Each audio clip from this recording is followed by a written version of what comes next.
नमस्कार, नवभारत टाइम्स में आपका स्वागत है। आपके साथ मैं हूं विनीत त्रिपाठी। ईरान के हालात लगातार बिगड़ते जा रहे हैं। खामनेई शासन के खिलाफ लोग सड़कों पर हैं।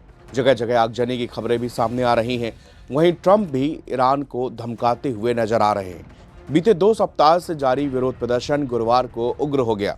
ईरान के निर्वासित क्राउन प्रिंस रजा पहलवी की अपील के बाद राजधानी तेहरान और दूसरे शहरों में बड़े पैमाने पर लोग सड़कों पर उतर आए हैं।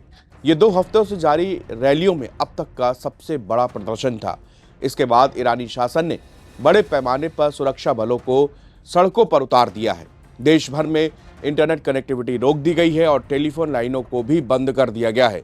इसी बीच अमेरिका के राष्ट्रपति डोनाल्ड ट्रंप ने इस्लामिक शासन को प्रदर्शनकारियों के खिलाफ बल प्रयोग न करने की चेतावनी देते हुए इनको आगाह किया है। ट्रंप की धमकी के बाद ईरान के एयर स्पेस को भी बंद कर दिया गया है। रिपोर्टों के मुताबिक तेहरान समेत अलग अलग हिस्सों में हजारों लोग सड़कों पर उतरे हैं। लोग खामनेई मुर्दाबाद और उन्हें सत्ता से हटाने के नारे लगा रहे थे। कई वीडियो में सड़कों पर आगजनी की घटनाएं सामने आई हैं। ईरान में आधी रात को सरकार ने प्रदर्शनकारियों को रोकने के लिए सख्त कार्रवाई भी शुरू की है। गुरुवार देर रात प्रदर्शनकारियों के सड़कों पर उतरने के साथ ही इंटरनेट एक्सेस को और फोन सेवाएं दोनों को काटा गया है। कई क्षेत्रों में नोटिस टू एयरमैन यानी कि नोटम जारी किया गया है। नोटम हवाई खतरे की स्थिति में जारी किया जाता है, जो कि पायलटों को अलर्ट पर रहने का संकेत देता है।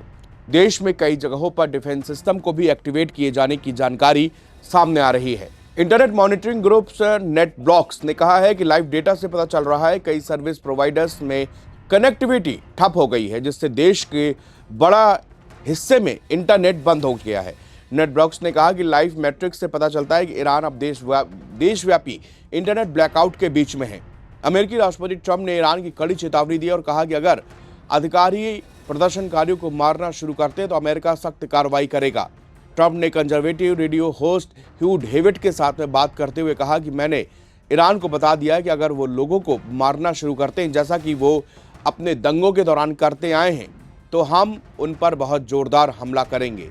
ट्रंप की धमकी ऐसे वक्त पर आई है जब मानवाधिकार समूहों ने ईरानी शासन पर प्रदर्शनकारियों पर गोली चलाने का आरोप लगाया है।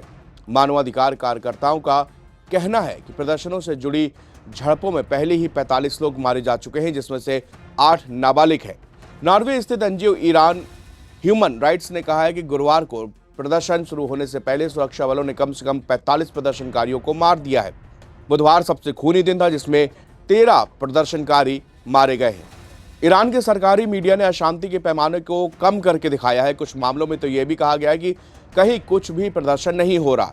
इसके लिए खाली सड़कों के वीडियो भी दिखाए गए हैं। इसी बीच इंटरनेट पर नजर रखने वाली संस्था नेटब्लॉक्स ने कहा कि उसके आंकड़े दिखाते हैं कि ईरान इस समय पूरे देश में इंटरनेट बंद होने की स्थिति में है।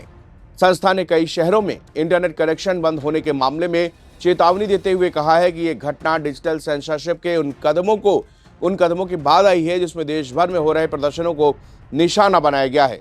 इसमें एक अहम समय पर लोगों के आपस में संपर्क करने के अधिकार पर असर पड़ा है। इससे पहले दिन में पश्चिमी प्रांत इलाम के छोटे से शहर लोमार से आए हुए वीडियो में लोग तोप, टैंक, आतिशबाजी, मौलवियों को जाना होगा के नारे लगाते हुए नजर आ रहे हैं। इस नारे को धार्मिक सत्ता से जोड़कर देखा जा रहा है।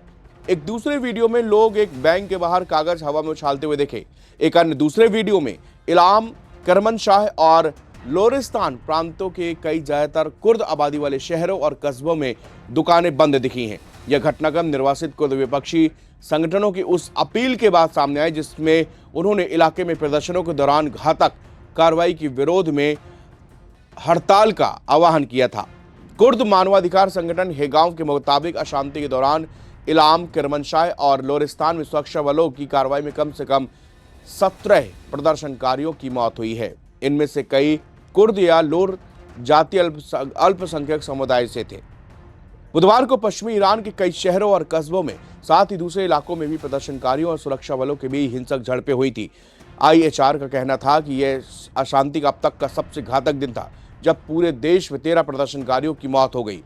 संस्था के निदेशक महमूद अमीरी मोकद्दम ने कहा कि सबूत दिखाते हैं कि कार्रवाई हर दिन ज्यादा हिंसक होती जा रही है और बड़े पैमाने पर फैलती जा रही है। शुक्रिया।